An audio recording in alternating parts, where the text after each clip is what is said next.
Logic, School of Management. It is simple logic.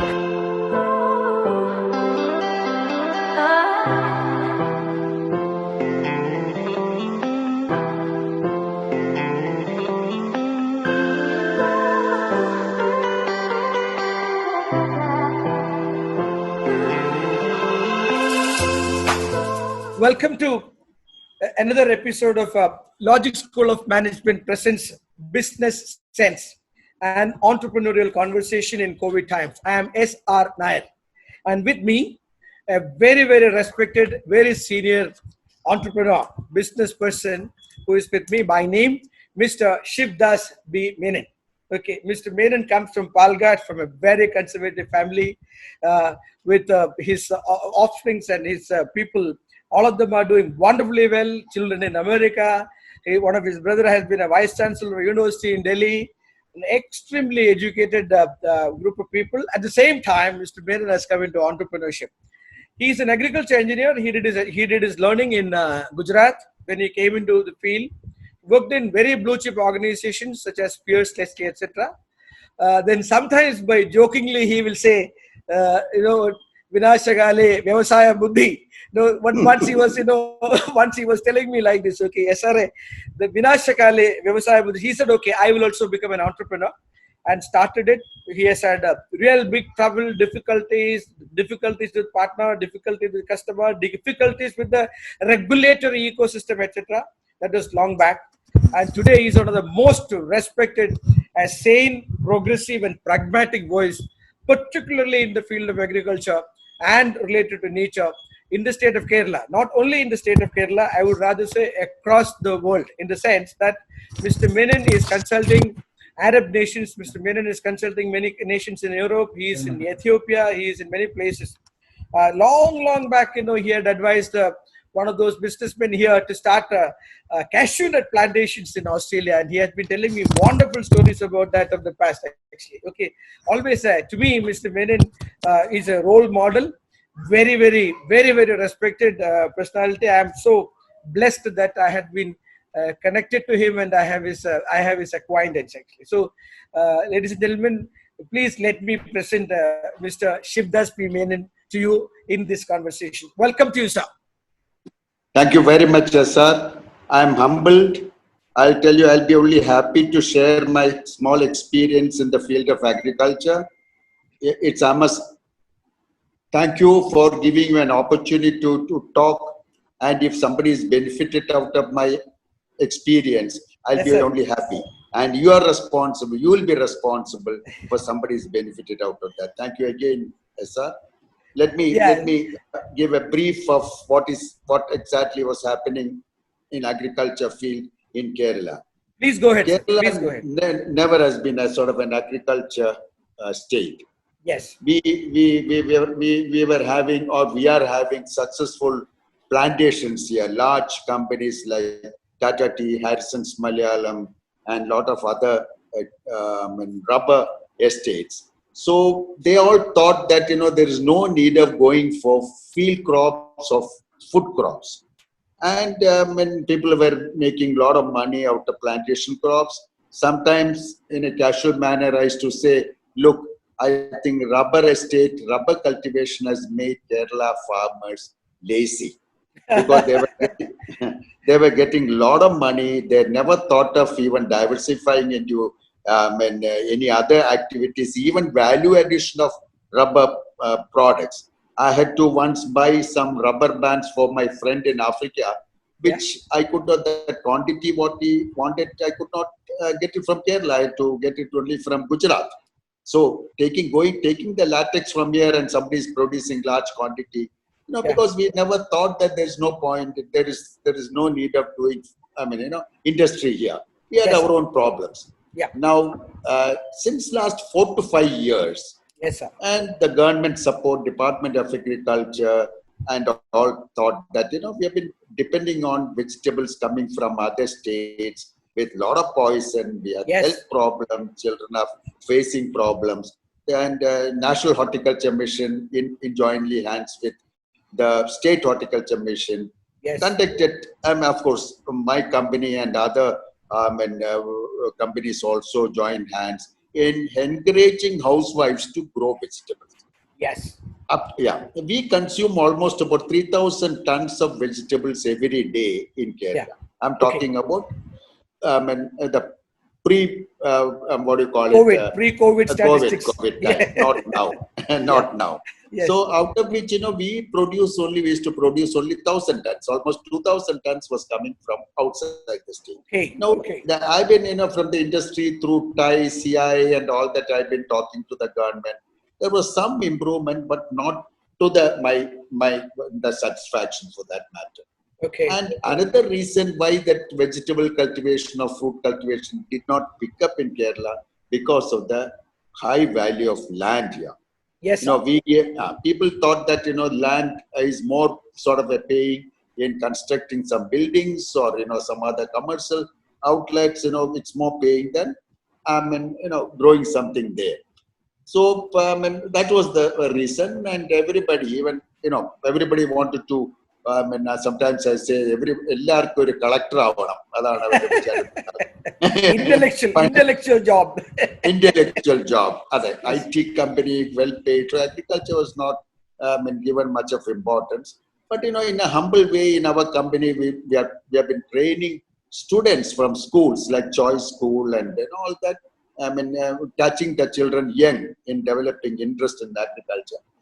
Up to an extent, we could do that, and of course, that has some effect that parents also started thinking, look, it's time for us to cultivate vegetables, encourage people, and all that.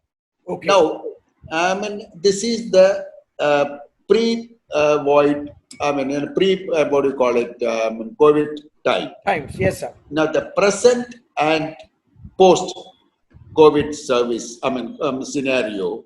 Yeah. Now the demand for land has come down. Yes. The price also has come down. There are no buyers. Yeah. People have realized the importance of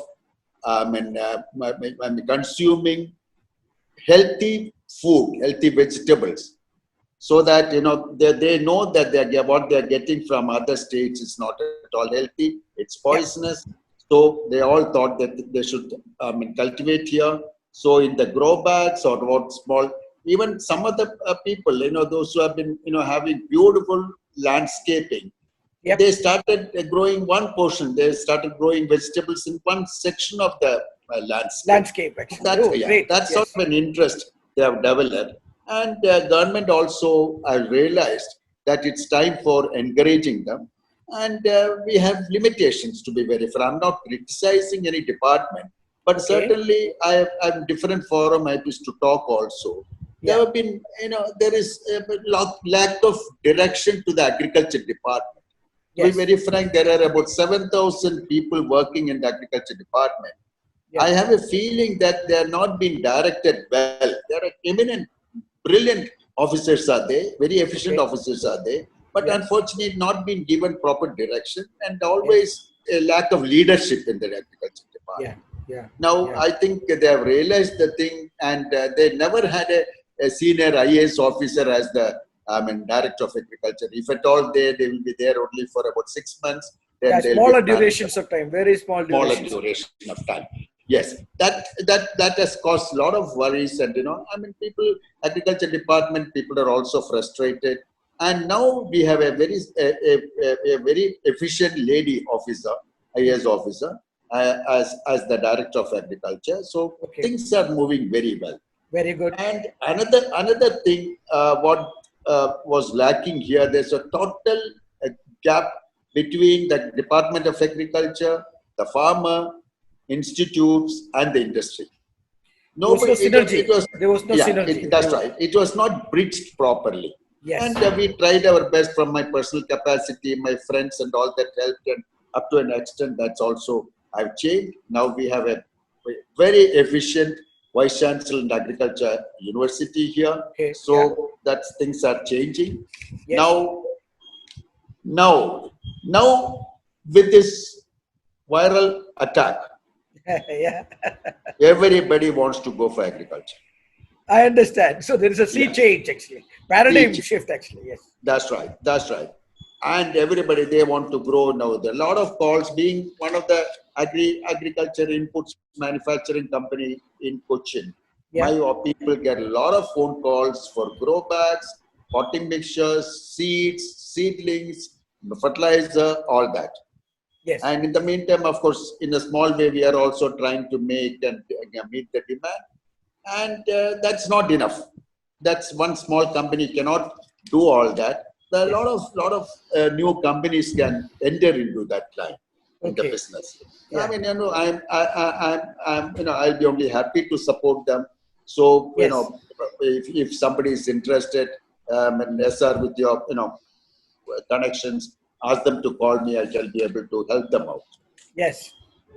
Now I think I will go for the opportunities for agri-business industry. Okay, right. Okay. I mean, to straight away, I'm telling you, there is an opportunity for growing vegetables here. Vegetables, okay. Growing vegetables. Yes. Yeah, good quality vegetables. Let's not talk about organic. Yes. It should be safe to eat. Safe to eat. Yes, yes. Okay. Yes. When you eat, it should not hurt you. It should not create problems in your system. That's it. That's more than enough. Organic and all, it's little complicated. And you know, the previous policy of the government was to have a Jaiva Kerala, organic Kerala. Yes. Then I happened to meet a senior official of the rubber board. Sir, suppose, you know, growing rubber in organic media.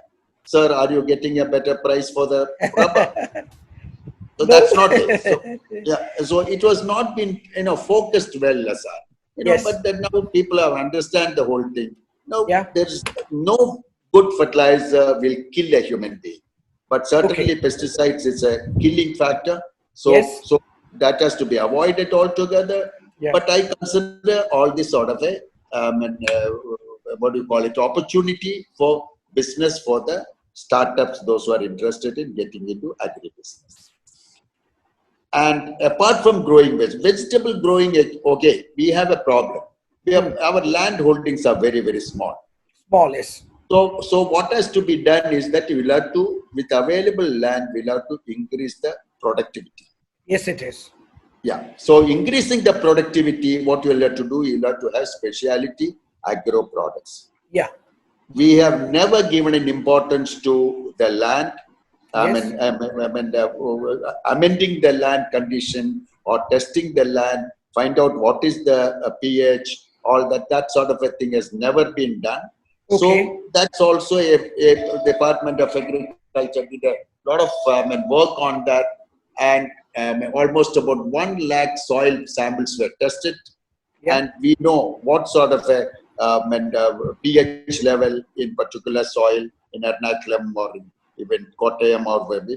So only thing is the farmer has to do the little bit of amendment in the soil to give a proper growth opportunity for the crop. Crop, yes. And moreover, now application of fertilizer in the soil and all is getting little, you know, it's sort of old-fashioned. Yes. What happens? We have a very high rainfall in Kerala. So what happens when you apply fertilizer in the soil? At least the 30% soil is, fertilizer is leached out of the soil. Yeah. Yes. So you're wasting soil. Yes. Wasting the agriculture. Sorry, manure. Yes. Yeah. Yeah. Apart from that, that whole nutrients get into the water table. Mostly, in most of the places, our water table is very high. So you're contaminating the water also. Yes. So the latest technology is, instead of giving in the soil, the water-soluble fertilizer is applied through leaves. Foliar application. Application. Yeah. So so there is an opportunity to produce products for foliar application like water-soluble fertilizer, etc. And then comes the pest control. Pest control also, you don't have to do with pesticides, highly poisonous pesticides, like endosulfan or monocrotophos and all that. There are excellent plant products are available to manufacture repellents, like neem oil, marotica. I don't know that is name. That is seed actually. Yes. Yeah, that's right. Marotica, and then comes ginger extract. garlic, tobacco decoction, eucalyptus, and rosemary. Different products are there. That combination can certainly repel pests. Pest away. Pests, yes, mainly in vegetables, without giving any, bad, sort of a reaction on mammals, human beings as well as pets. Yes. And apart from vegetables, there's ample scope for cultivation of tapioca. Yes. We were one of the states growing maximum tonnage of tapioca. Yes. Now, now it has gone to Tamil Nadu. We have even for our personal use also. Sometimes we have to get tapioca from Tamil Nadu. Yes. Other states. I don't. I understand about 60, 70 years back there was a famine here. There was a shortage of rice. At that time, I think tapioca and fish has helped the Keralites. Yeah, so three things. That is tapioca, fish, and chakka. Jackfruit, you know. Yes, these three things. They were staple diet actually for people. Actually, rice wasn't available. It was on ration. It was on heavy shortage, and people were living on tapioca, fish, and chakka. Sir. Yes, you're right. That's right, sir. Yeah. And apart from that, there is a huge demand for sweet potato. Okay. And Chinese potato. Yeah. That is, and apart from all that, a forgotten crop and arrowroot. Arrowroot, yes. yes. Yeah. Arrowroot is not seen at all nowadays. There's a huge demand for arrowroot. Okay. So such products have, potential for exports also, sir. Okay. The value addition. Apart from growing and all that, a newcomer or a sort of a startup coming in, you should always look into forming a cluster of 4 or 5 people joining cultivation. Coming together, yes. Okay. Coming together. Have a common facility like sorting, cleaning, branding, packing, and marketing. Marketing, yes. So what is the advantage? Even the inputs when they buy, we can buy it as a group, so can get it at a very, very competitive rate. Yes. They have a bargaining capacity they have developed. So it's all possible, and the cold storage also. This time during the viral initial days, a lot of vegetables and fruits they had to destroy. One of the main reasons that we don't have cold storage. Cold storage. Yes. And people say cold storage is expensive. It is not so. Small cold storage is possible. There are a lot of cold storages of aquaculture cold storage is available here and there. Maybe you can hire it, and only a small addition of facility has to be incorporated there to do that. That is a big business opportunity. Private sector, it's all happening in other places like in Maharashtra and Gujarat and all that. They have private warehousing and cold storage people. Yes. There's a business opportunity there. Okay. And again, distribution. Now, after this viral problem, I'll tell you, people will be scared of going to malls or shops to buy. Yes. So if you are getting the vegetables or fruits in your doorstep, we don't mind paying something slightly more. So I find that's an opportunity for that. Added to all that, sir, now a lot of Chinese made cookies and products are available, not in India much, but in Europe. Yeah, US and Europe. Yes. Yeah, US and you find a lot of cookies and all biscuits you find. My children are in the US. They say that we are a little scared of buying that things now. Naturally. And there is also an anti-China sentiment. Yes. Okay. Anti-China sentiment, and they're not very sure how the quality will be and all that. Sir. Yes. So unfortunately this has originated in China, but this is a business opportunity I feel for India, especially Kerala. We can do that. We are very good at it in value addition. Unfortunately, food processing means we only look at curry powder making or pickle making. Yeah, pickle and curry powder. Beyond all that. Yes. I think there's an opportunity I find. Yeah. Then, there is a lot of opportunity for small testing laboratories. Yeah, that is very interesting. In fact, you have a testing lab which you sold to an American company. So That's even right. that has become a big business opportunity. Tell me, sir. Yes, great. Yes, sir. In investment about 27 years back, it was only 23,000 or 25,000 rupees. Okay. Yeah. So so there is an opportunity. Yes. 23,000, of course, about 30 years back, it was not a small amount. Whatever, maybe from there, could attract an American company to take over. So, yes. That sort of a thing is possible for any new entrepreneur. In fact, the new entrepreneurs will have a better support from from people like us also, including from the ecosystem, including the government. Lately, including the government. Yeah. That's right. Yeah. Yes, sir. And so there is a huge opportunity for soil testing and pesticides testing laboratory, and there's a lot of funding is also available for that. Yes. Then comes floriculture. Okay, flowers. There's a huge opportunity for cultivation of flowers in places like Wayanad and Mona. Okay. But only thing is the government has to understand the potential for that. Allow the planter or the farmer to cultivate non-plantation crops. There is always a problem there, which up to an extent this government has realized that this time about 300 acres of strawberry was cultivated in Mona. Unfortunately, they were not able to market because of the closing down of the markets. Yes. And like my company, we have about 35 agriculture inputs. Yes. For domestic as well as export market. Exports. Yeah. But I'm telling you, this is only a small company. We have a lot of opportunity. There's opportunity to take the products to different countries. Yes. So I find that the newcomers should get into all that. Why? A small example I'll tell you. Earthworm organic manure. The manure made out of earthworm.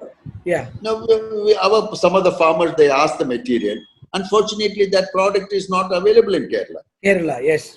We are getting it from Pollachi. So, so I find there's an opportunity for doing all that. Okay. And that product like vegetable and fruit wash. Yes.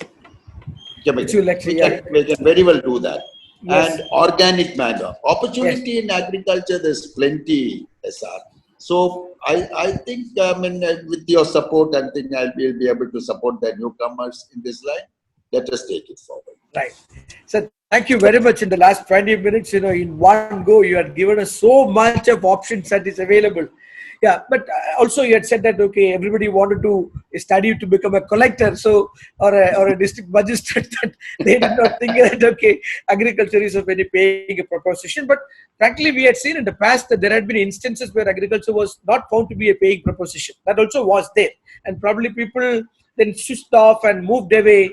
And today we are in such a bad situation that across the state of Kerala we have health hazards related to cancer, related to air, related to the food that we eat, etc., etc. You have given a wonderful array of solutions. Now, I also would like you to tell my people, the viewers, about Sterling Farm and Research Services. It's a wonderful name, Farm and Research Services, Research and Farm Services actually. So when you built it, you also had come out with some products like Neopith, etc., which is a substratum, which is now being exported to and being used by many people, whether it is a hobby agriculturalist or whether it is a serious agriculturalist, they're using it. Will you tell us something about that Neopith and the genesis of that? Something interesting. Let people know that you had seen that in the utility of that, and you made it available across the globe. Please, sir, please give us some input on that. Yes, I think I was fortunate when I got a chance to go to the United Kingdom after leaving Piers Leslie. One director called me. I happened to meet with him. I went for having a drink with him. He said, Mr. Cote, he said, Shivdas, there's going to be a banning of peat mining in UK. Okay.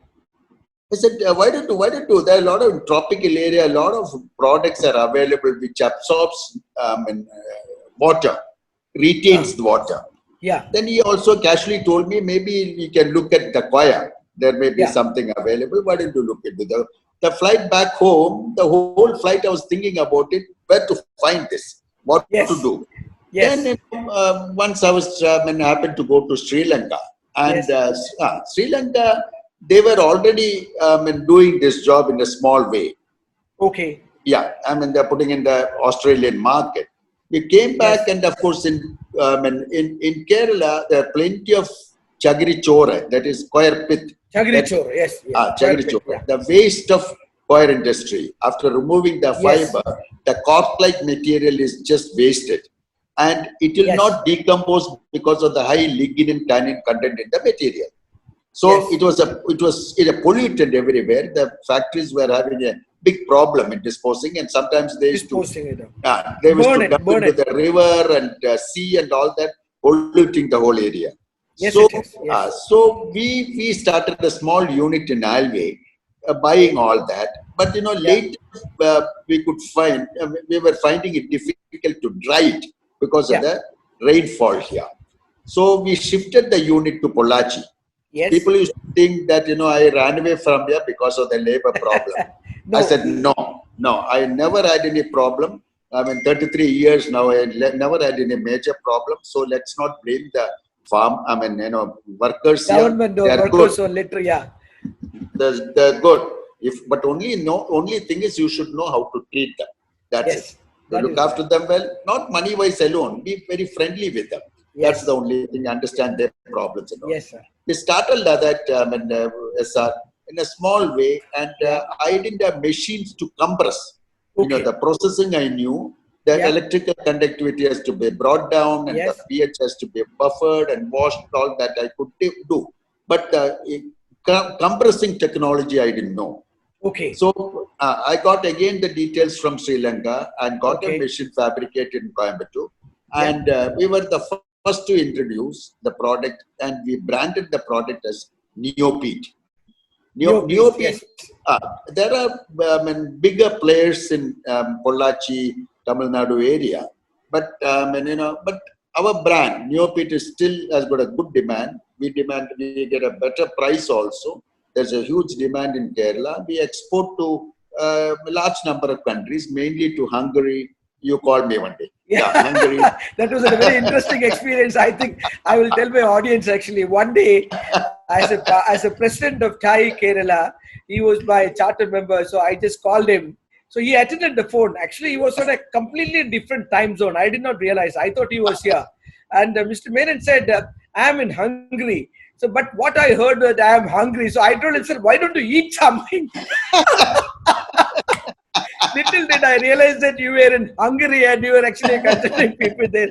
Very interesting experience. I just want people to know some very nice, sir. It's nice. So, I mean, it's all started in a small way. Then we started exporting to UK and other countries, and almost about at one stage we were exporting to more than about 22 countries. The product.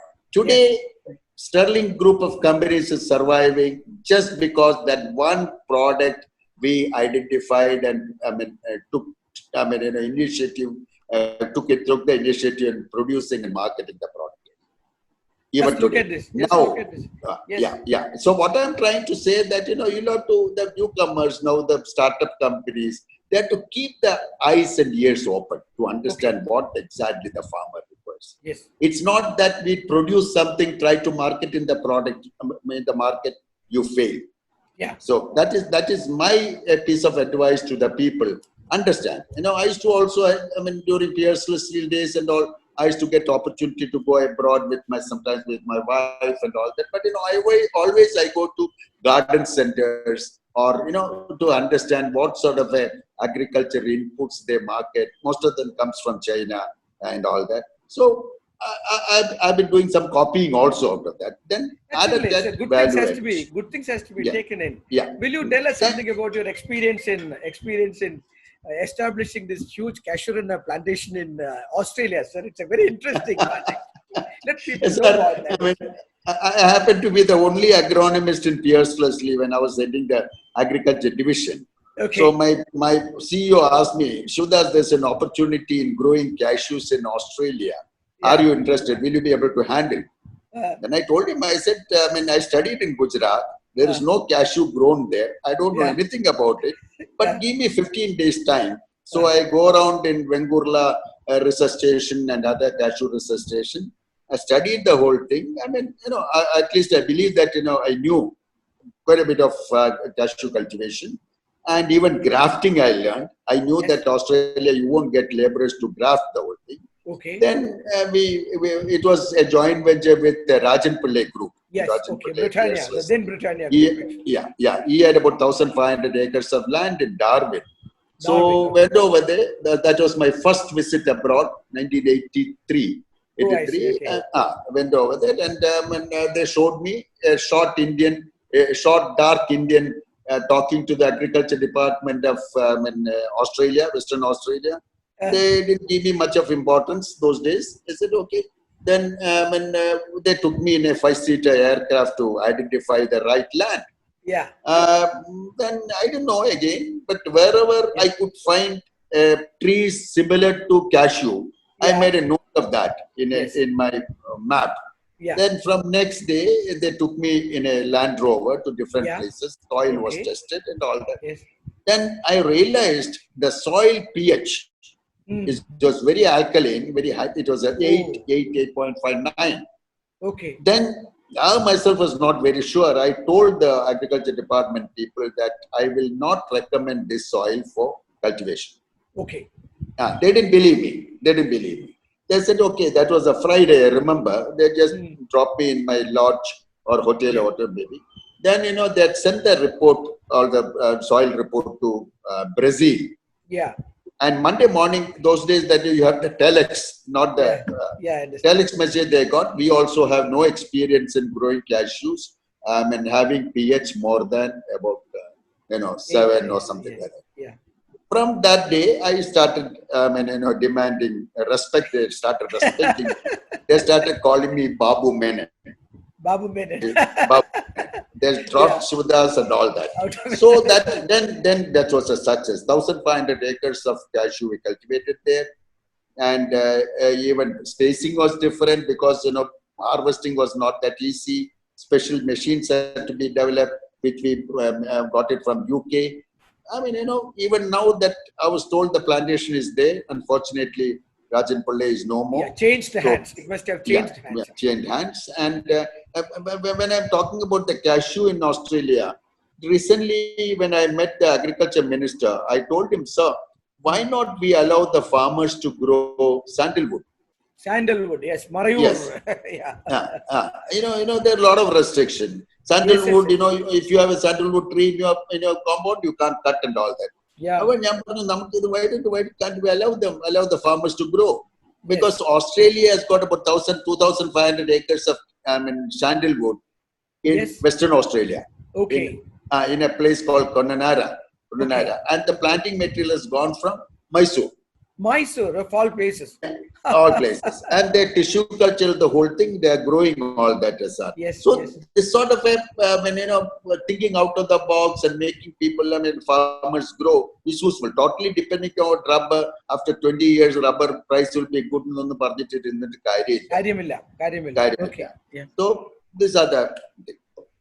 Sir, you have been part of a very important organization and chaired and headed this organization like CIAP Kerala, TAI, etc. And that also medium that you are used to proliferate your information and reaching out to people related to the shift that is required towards agriculture, even from a perspective of at least having safe to eat food, from a very simple perspective of having safe to eat food. Now, looking back, you have so much of years of experience behind you. Looking back, do you think are we on the right track or still changes are required to be done? Most of the North Indian states like Punjab, Gujarat, of course, they're always good. They know what to grow and make money and all that. Yes. But it's time for Kerala to spend some more time, focus in the right cultivation practices and products, and that has to be done. But they are positive. The present government, I feel they are positive.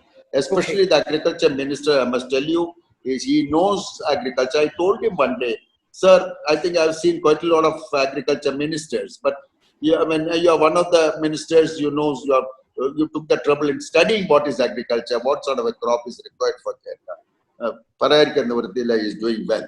And only thing is the political, that Land Ceiling Act and all that, if you put a little bit of, I mean, sir, what I feel is, I think ultimately the government should allow the farmer to decide the crop, what he should have in his property. Absolutely, absolutely. Yeah. Yeah. So he should not be bound by that patem and this patem telling that you can only grow this and nothing else. Exactly. Now paddy, okay. Paddy, we got to have paddy cultivation, that is our staple food and all that. But suppose people are not interested, it's not viable. Why insisting that? Let him grow tapioca or sweet potato or something else there. Yes. And or vegetables. Why in Thailand, when you go, you'll see in the paddy field, because you get the humidity, they grow, orchids. Great.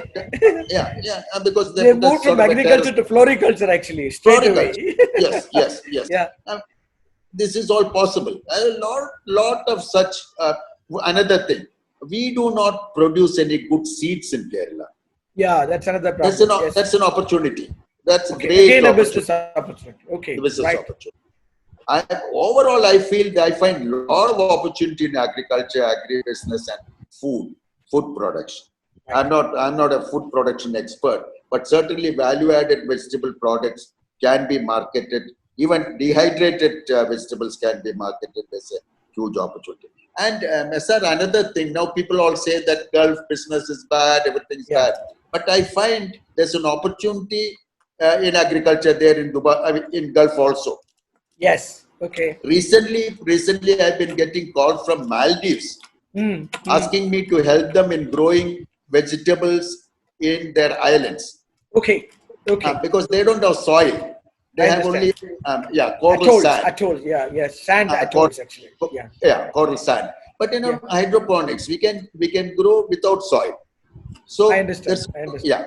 And another thing I would like to, in this, if our syllabus, agriculture college syllabus need to be changed and give more focus to the modern agriculture, high-tech agriculture. Yes. That is happening now. But if you go to Pune Agriculture College, you find the whole syllabus is towards value addition and greenhouse farming. One of the major problem in Kerala, we find we are able to take only 2 crops of vegetables. Yeah. Because of the rainfall. So you have a simple technology of covering a rain shelter. Yes. Just and you can make it multiple number of times actually. Yes. That's right. And the government is funding also. So there is an opportunity in that also. Even the paddy land, which is not functioning, you can have a greenhouse there, grow vegetables there. And but one thing, even if in a house, I'll tell you, rando mono grow bag anengil sheri, we got to cultivate. So, yes. You get plenty of vendakya from 1 or 2 plants of. I will send through some grow bag and potting medium when it's getting ready. You try it out in your house. We'll do that, sir. Sir, it has been, but I didn't know, last 30-35 minutes, just sped up like that. Your years of knowledge as well as your experience you have been able to share. We'll come to you again because I don't think that the conversation ended it here, but then we'll take it as the first phase of the conversation. And I also would like to bring some of those people to you so that you can give them that awareness as well as the guidance and veering our community fraternity also towards. And I think we also need to farm as a business. Farm is not only a service, farm as industry. a business. Industry. In fact, once I told the planning board chairman, vice chairman, I told him, I said, you've got to have something like in agriculture, something like CDC. Kerala State Industrial Development Corporation, likewise for agriculture also, because it has to be considered as an industry. Yes, sir. It is. Yeah. I hope these advices will actually open up their eyes and things will change. I thank you for this time. And definitely we'll revert you again. I'll also personally be meeting you with a lot of people who would like to, who shows the interest in that. Thank you very much. Because these are COVID times, we end with a namaste, sir. Namaste, namaste. Thank you very much. Thank you, yes, sir. Thank you very much for giving me an opportunity to thank you, talk to you. Bye bye. Take care, sir. Bye bye. God bless you. God bless Thank you. you.